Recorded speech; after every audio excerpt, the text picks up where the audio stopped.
time tonight for his sake. Ameen ya Rabbil Alameen. I'm not sure if the mic is good. Are we good? Nights like these are really interesting. I do Islamic relief. I travel for Islamic relief pretty frequently throughout the year, especially in the month of Ramadan. There's a certain high season in which people are motivated to give and to support. And it's very interesting because there's something so magnetic, there's something so incredible about being in a room where you are reminded of the incredible privilege and blessing that Allah Ta'ala has given you at no merit of your own. There's nothing that we have done that allowed us the circumstance to have the privilege that we have today. Maybe we have taken some of the resource, but at the end of the day, the resource was given to us without our choice.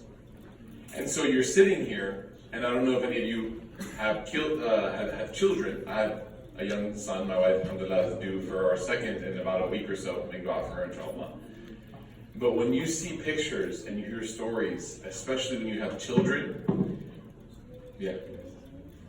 when you see pictures and you hear stories and you have children, particularly young children, there's no other way to describe the emotional experience other than it really messes with you. Because you start to think deeply, just as Muhammad was mentioning, about the names that you hear that remind you of the names from your own life, and you start to think deeply about what is it that I have done to deserve such a lofty privilege of not having to live in a place like that, not having to go through those experiences, not having to lose my father while sitting in his lap. And I have a son named Musa. Many of you maybe have seen him on my social media, which I probably should apologize to him for because he didn't ever give consent. And I think to myself that all of these children are somebody's Musa. I was just speaking with Sheikh Kareem about how even though I'm only in New York for one night, I miss my son. I was showing him a video from our security camera. When my son wakes up from his nap, he runs downstairs and goes to the fridge because he wants a slice of cheese. He's his Baba's baby, what can you say, right? And I was showing him, and I said, isn't it crazy? I'm only away from him for a few hours, but I still miss him. And he said, even when you're in the same city, and you have a long day at work, but you know at the end of the day you're going to go up to your family, you still miss them. And this is the universal feeling of what that being in a family means. And when you see these children and the smiles on their faces, all I saw was my son on the screen. The reason why God gives to some what He does not give to others is a test. In the beginning of the Quran, Allah subhanahu wa ta'ala says when He describes the people of God consciousness, those people who have awareness of God's blessings, He says, الَّذِينَ يُؤْمِنُونَ بِالْغَيْبِ وَيُقِيمُونَ الصَّلَاةَ وَمِمَّا رَزَقْنَاهُمْ يُنْفِقُونَ. We're going to focus on that part. وَمِمَّا رَزَقْنَاهُمْ يُنْفِقُونَ. That the people who have God consciousness, one of the signs that they are truly God conscious, that it's not just a statement of the tongue, that it's not just a kufi that matches with your clothes, or a beard that's fist length, or a hijab that matches with this, that the spirituality is not a claim, but it's actually a proven fact within the heart of a person, is that he says, along with believing in things of the unseen, like God Himself, the afterlife, etc., and along with establishing one's prayer, that a God-conscious person cannot exist in this world except that they see that they have an immutable responsibility to give from what God has given them for the sake of other people. That this is the responsibility that we see within ourselves. And this is also the social expectation that society has of those who can give. That there is a social theme that you see all across all kinds of literature and movies. That there is the charitable, the benevolent, the generous person who has much and gives much. And they are loved by all people. And you see those that have a lot, but instead of giving, they complain that they want more. Or instead of giving, they think that they only have barely enough. And this, as Imam Ghazali and other scholars say, is the height of stinginess. When we sit and enjoy and benefit luxuries that really, truly are much more than we could ever need or ask for, but we are only reminded of those luxuries, and in fact that they are luxuries, when we take the time to come to events like this and learn about how truly blessed we are. Say alhamdulillah. It's truly, it wakes your heart up. I remember when I graduated from college and I got my first job as a youth director, assistant imam at a masjid in Dallas. And like many of you, going to college and everything, it's almost like when you're going to school and you don't have steady income and you don't have a career that can, pay for certain things, like you're barely taking care of the necessities that you have, subhanAllah. You got like your cell phone bill, you got obviously your chicken and rice cart bill, right? You got like things that are the bare necessities, right? And so, much like many of you, in terms of transportation, I got to school by taking either the bus, the train, or using one of my family's cars, sharing this family car. And so it was a huge moment. When I moved to Dallas, I had $34 in my bank account. And then I went and got food and I had $28 in my bank account. And it was a huge moment when I got paid and was able to go to the dealership and buy or lease my first car. It was like a huge moment. This was like a moment that I never imagined happening. That my wife and I were finally going to get our first car, sharing it, right? It's crazy now because you think like, oh no, there's no way a couple could functionally live and share one car. But we did. And this is the nature of the nafs, is that when you give it more, it thinks that whatever was before is now impossible. And I remember that I went to the Toyota dealership because obviously I'm in the Muslim community. They see uncle, influence on me. Gold Toyota Camry was the car of choice. Gold trim, gold letter, gold. We can't see gold is impermissible for men to wear in Islam, and so we have to fake it as much as we can with Toyota Camry, right? And I remember negotiating, and really, like my mother, she's Egyptian, she would have been so proud. I made the guy sweat, right? He was like, this is the lowest I can go. I was like, I don't believe you, right? And I got him that. It was amazing. And the car had a CD player, 6 CDs. 6. And I was just, it was cloud 9. You had no idea how happy I was. Called my wife, said, hey girl, what you want to get for dinner tonight? We're going somewhere nice, right? She's like, I'm not in Dallas. I'm like, oh, okay. I felt really good. SubhanAllah, you know what happened? Wallahi, this is a true story. I'm bearing all because I want you to know that this is the reality of the human soul. Like many Toyota dealerships across the street or nearby is a Lexus dealership because they are sister companies, right? So as I sealed the deal, and it's nice. It was a spring day. It was like May, I think, or April in Dallas. So it was nice. It was like 89 degrees. That was a joke, right? But nicer than Dallas can be. Had the windows open, the sunroof open. It was just after Maghrib, so it was like really nice. The wind was blowing. I said, look at this car. And I'm like, what? Right? Started from the bottom, right? Like down right here. Toyota Camry. Like, along with the 47 others in the masjid. Like, I'll be there. And as I'm rolling out of the park, wallahi, this was something that crossed my heart. Wallah, I'm telling you, honestly. I see across the highway, I see somebody like my bizarro world counterpart coming out of the Lexus dealership at the same time. And I have a Camry and I see across the person's driving like a brand new IS. Gorgeous, beautiful. And I went from being on cloud 9 to thinking, man, my car sucks. Freaking Camry, man. 24, like, what am I doing, man? Why did I buy a 45-year-old car? Like, what? I want that. I want that. Many of you are nodding because you know exactly what this feels like. This is the nature of the human condition. That until we can convince ourselves and live with the conviction that we are incredibly blessed, that we will always see ourselves as wanting more. And when a person lives in the realm of wanting more, they will always forget about our brothers and sisters. I want you to remember that verb, forget. Because our goal tonight is to be like the Prophet ﷺ.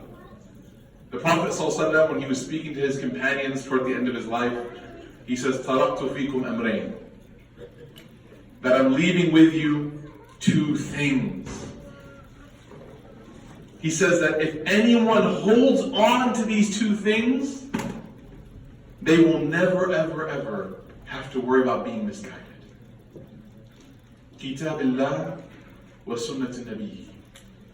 The book of God, His message, and the application, the example of that book in the practice and example and role model of His messenger, Muhammad sallallahu alaihi wasallam.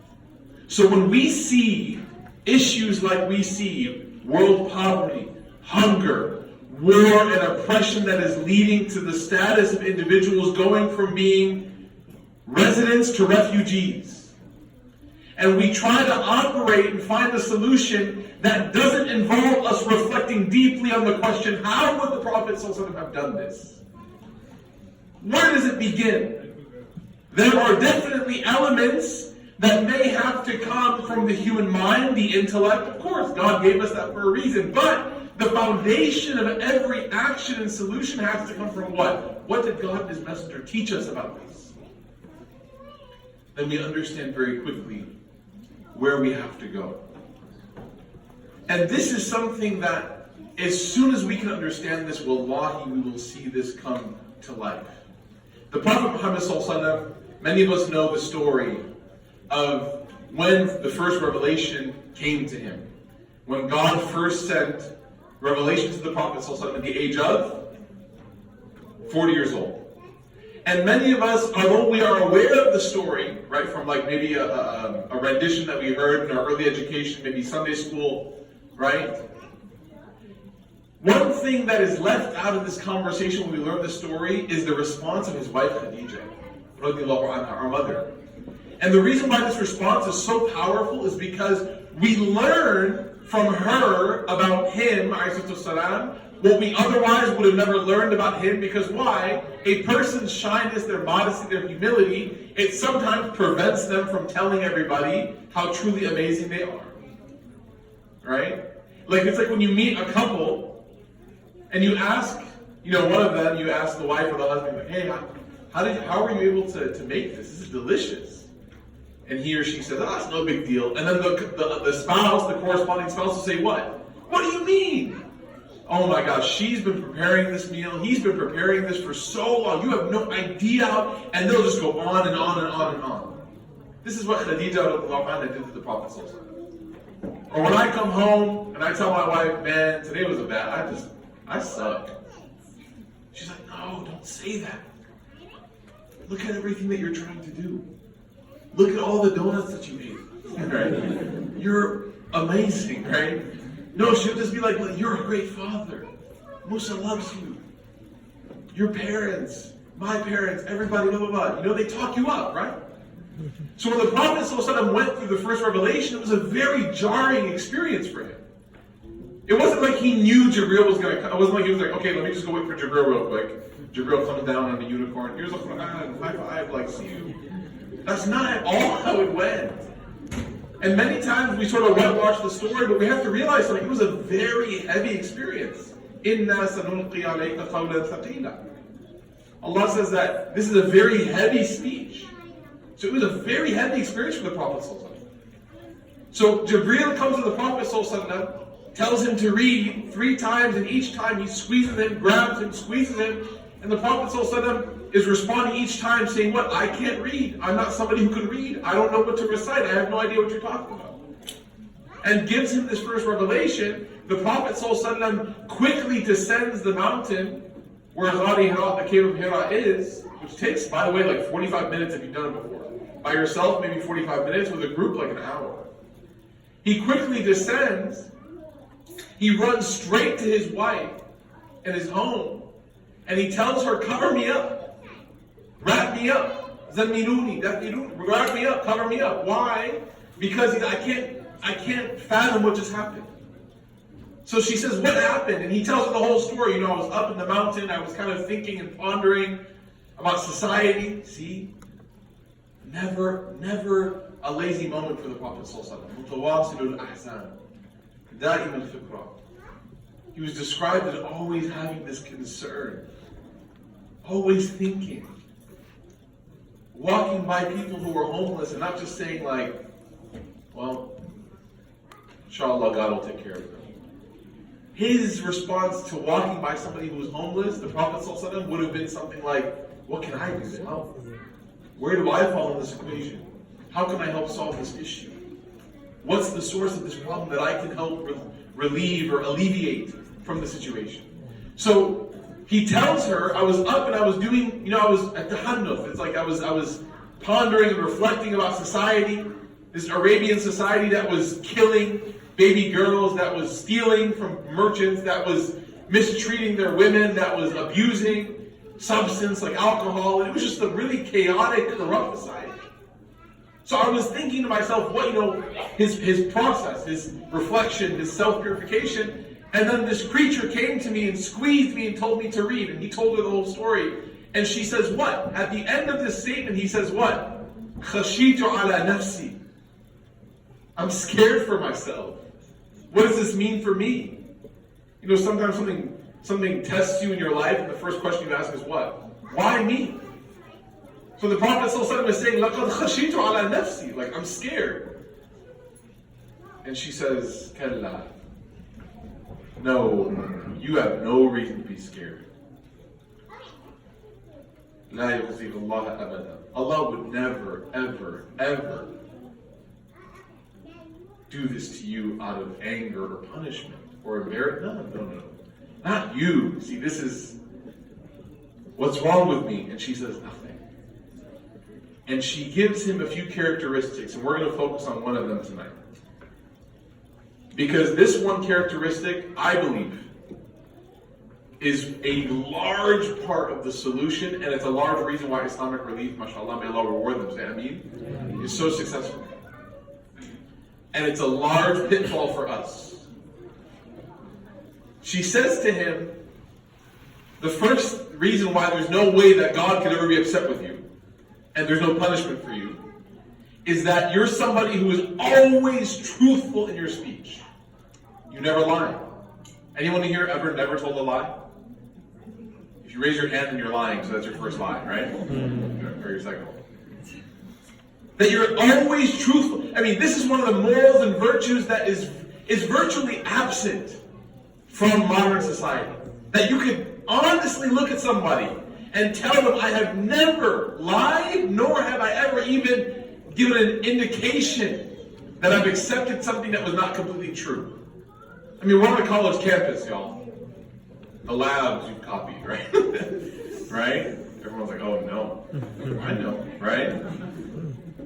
She says, you're an incredibly truthful person. Not only that, you take care of every person that you're so hospitable. Whenever a guest comes, you absolutely take care of them. وَتَكْسِبِ الْمَعْدُومِ وَتَحْمِلُ الْكَلْبِ وَتُعِينُ عَلَى نَوَائِبِ الْحَقِّ. These are the three that kind of blend together very beautifully, but there's one phrase I want to translate for everybody so we can understand. She said, وَتَكْسِبِ الْمَعْدُومِ, and this is hard to translate, but I'll do my best, which is basically, she says, you capture those that everyone else didn't care about. You remember those that were invisible to every other person. You see the ones that no one else sees. It's hard to translate. You stand up for every just cause. And you carry every burden on your back. You're somebody that takes care of people. Especially the ones that society doesn't remember. That's what makes you special. I was in Turkey 3-4 years ago, and I don't tell this story often, but I was encouraged to tell it because it was a real experience in my life, and it's one of those experiences that I have to share. And I know there's people in the room that may have heard it, but it's just a story that happened to me. And I feel like Allah Ta'ala sends me a message through this young girl. When I was in Turkey, as Brother Muhammad was sharing, there's a lot of refugees.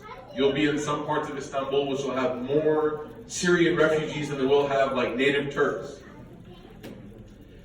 And I was there with our Qalam Turkey trip, which is the annual trip where we take a group of people and we go and do the history and study and enjoy the city or the cities and learn about Muslim history in Turkey, Ottoman history in Turkey. And on the last night that we were there, we kind of had a free night.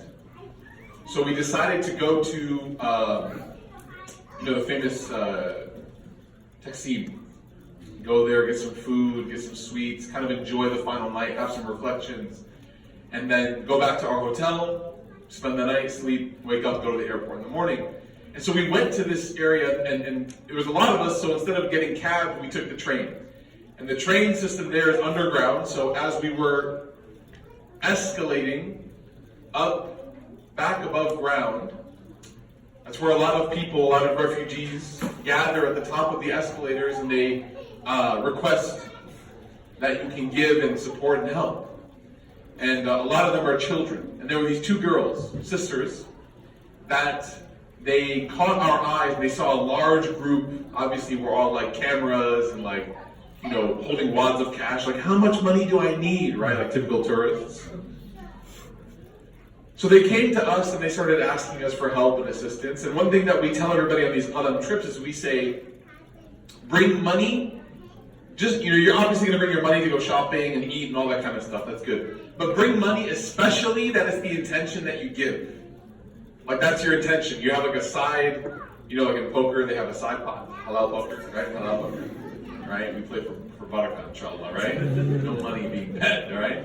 They have a side pot, right?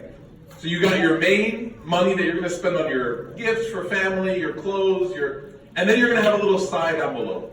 And that's the sadaqah envelope.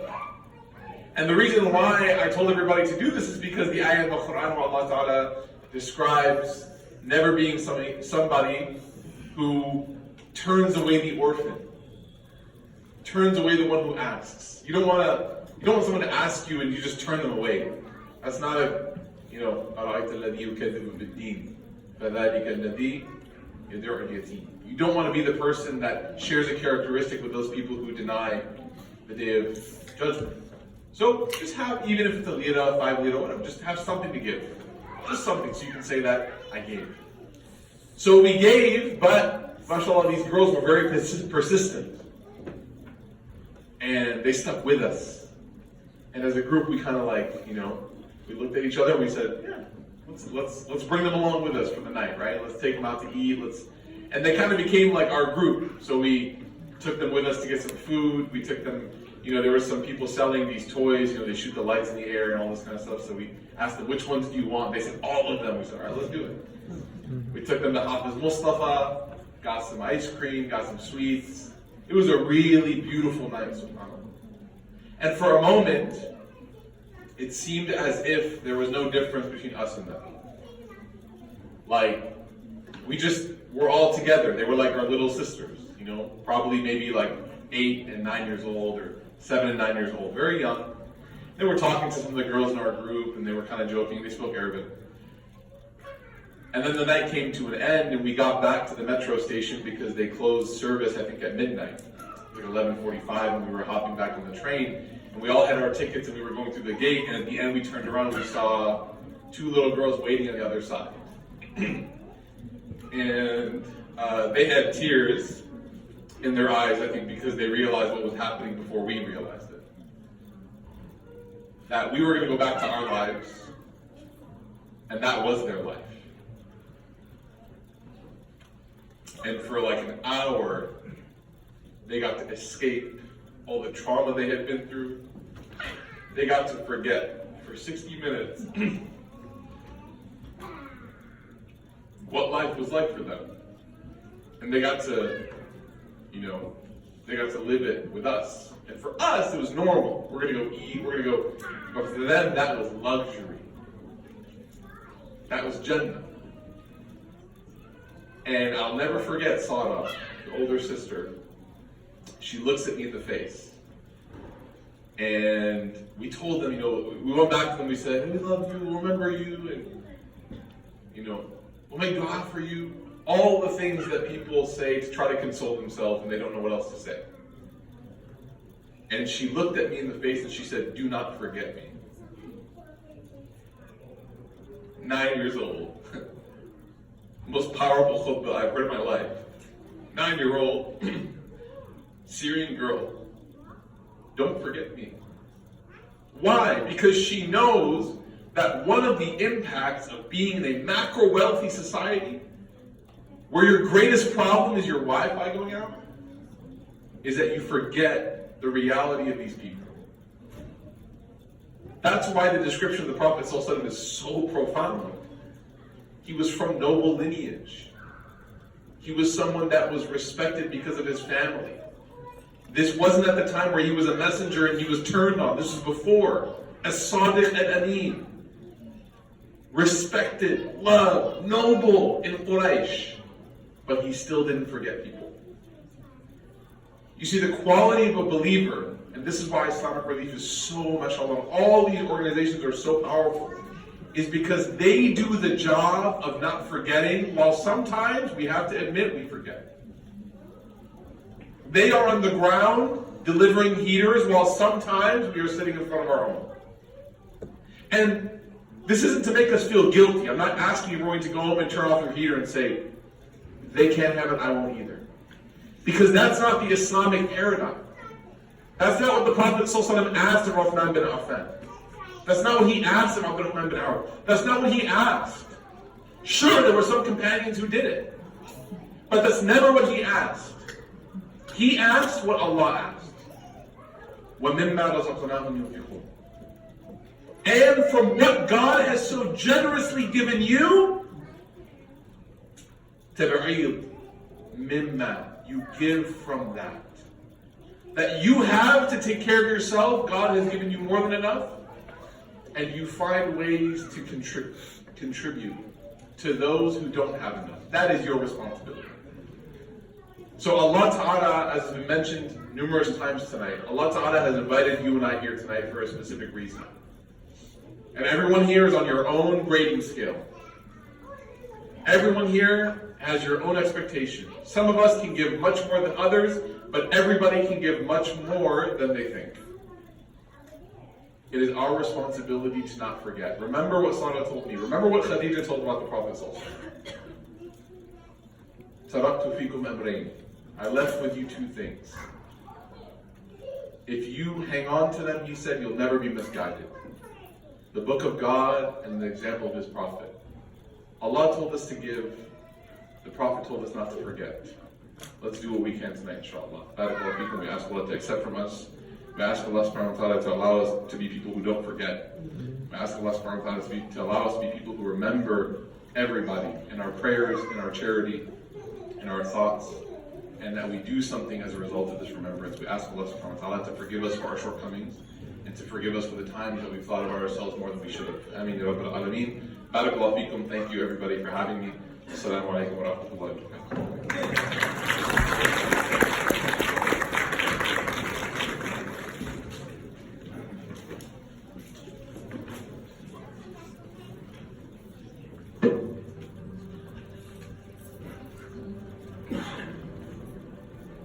Syria.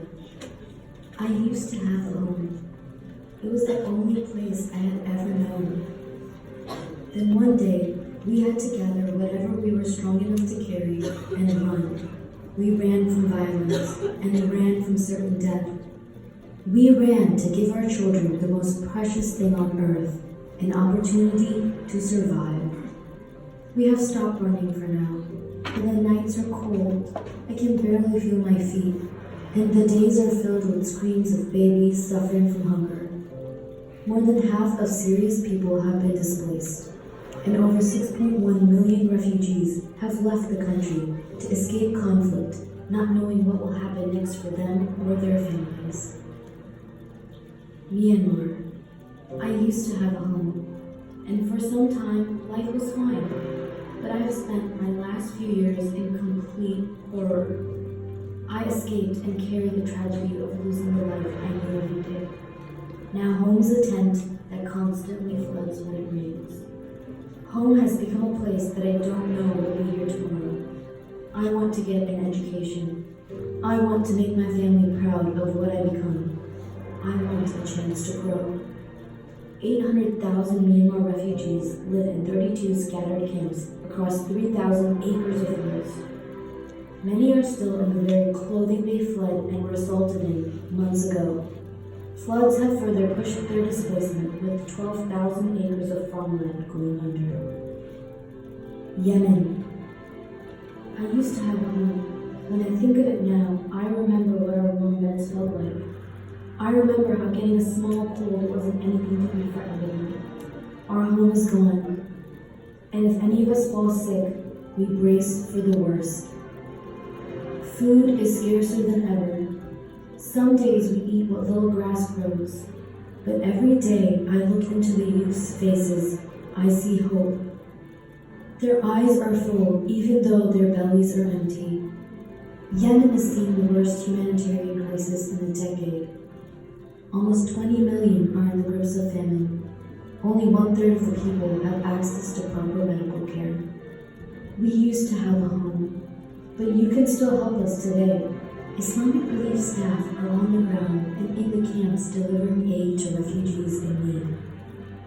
They are working with Syrian refugees in Lebanon, Turkey, and Jordan, providing education, health aid, and other essential emergency items. And in Bangladesh, Islamic Relief is working with partners on the ground to bring Myanmar refugees clean water, health aid, and essential food items in the camps. And in Yemen, Islamic Relief is the only organization working in 19 of the 22 governorates in the country, providing essential aid like food, water, medical aid, and livelihood support. Refugees deserve to have their dignity seen, heard, and believed in. That's why we need you. Your aid, their relief. Donate to Islamic Relief USA today. Islamic Relief USA, working together for a better world.